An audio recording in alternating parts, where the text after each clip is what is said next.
Desa Karangasem, sebuah pemukiman penduduk yang terletak di pinggir kota Semarang. Bagian belakang rumah di kampung itu berbatasan langsung dengan sungai yang tidaklah terlalu lebar, dan menjadi pembatas antara pemukiman itu dengan pasar tradisional yang menjadi sandaran hidup bagi beberapa keluarga di kampung itu. Ada yang menjadi pedagang, ada pula yang bekerja sebagai buruh pengangkut barang di pasar itu. Pada malam yang sunyi, di antara deru angin dan suara serangga yang berbisik, suara gemuruh pedati kuda diiringi suara ringkik kuda seringkali terdengar di desa Karangasem. Penduduk desa terbangun oleh suara yang aneh itu, menyisakan rasa keheranan dan ketakutan. Mereka berusaha mencari sumber suara itu, tetapi tidak seorang pun yang berhasil melihat pedati kuda tersebut. Suara gemuruh itu seolah-olah menghilang begitu saja setelah berhenti di depan rumah tua yang terbengkalai di ujung jalan desa dekat dengan perempatan. Rumah tua itu terlihat mencolok dibandingkan dengan rumah lainnya selain karena bentuk bangunan dan luas tanahnya. Rumah itu juga nampak kusam karena cat yang mulai memudar dan beberapa bagian dinding rumah yang sudah mengelupas, ditambah lagi semak dan pohon liar yang tumbuh di sekitarnya menambah nuansa angker rumah itu. Pak Suryo, seorang buruh pasar yang telah lama tinggal di desa itu, menceritakan pengalamannya mendengar suara tersebut. Dia merasa seakan-akan pedati kuda itu berada di depan matanya. Namun ketika dia keluar rumah, tidak ada yang bisa dilihat kecuali kegelapan malam yang menyelimutinya dan debu yang berterbangan seolah-olah ada sesuatu yang baru melintasinya.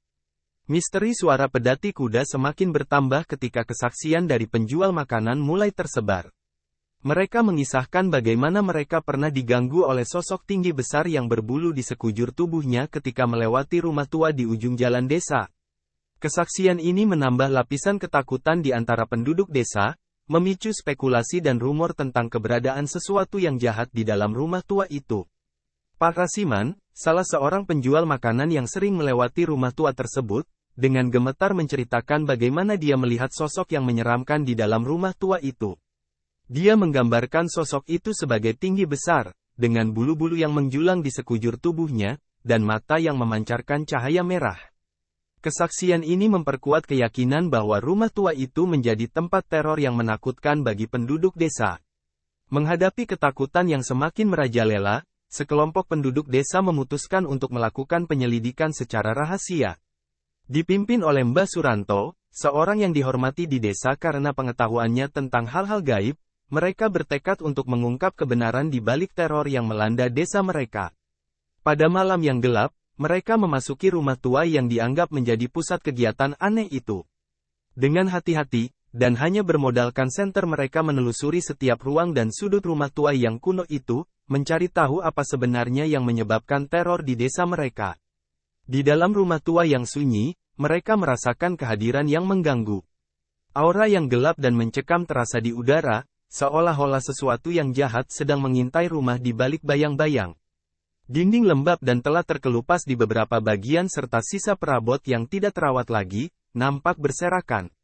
Namun, dengan keberanian dan tekad yang kuat, mereka melanjutkan penelusuran mereka ke dalam kegelapan yang mencekam itu. Sebenarnya rumah itu tidak seberapa luas, tapi karena rasa cemas dan ketakutan di hati mereka, terasa waktu berjalan lebih lambat dari yang seharusnya, sepi mencekam yang terdengar cuma jejak langkah kaki dan nafas yang tertahan. Seolah takut membangunkan sesuatu di rumah itu. Tidak butuh waktu lama bagi mereka untuk menemukan petunjuk-petunjuk yang mengejutkan. Di salah satu sudut ruangan, mereka menemukan jejak-jejak aktivitas gaib yang tak terduga. Ada tanda-tanda ritual yang dilakukan dengan cara-cara yang tidak wajar, menyiratkan bahwa rumah tua itu bukanlah sembarang tempat. Menghadapi kenyataan seperti itu, warga Karangasem cuma bisa terdiam dan merenung, sambil memikirkan apa yang harus mereka lakukan untuk mengatasinya. Setelah berembuk antar pemuka warga, akhirnya diputuskan untuk mengadakan acara mendoa setiap bulan bergantian di rumah warga. Dengan harapan, teror segera berakhir. Demikianlah kisah kita kali ini. Kalau teman-teman berkenan, berikan like, subscribe dan komen. Agar channel ini lebih berkembang nantinya. Terima kasih.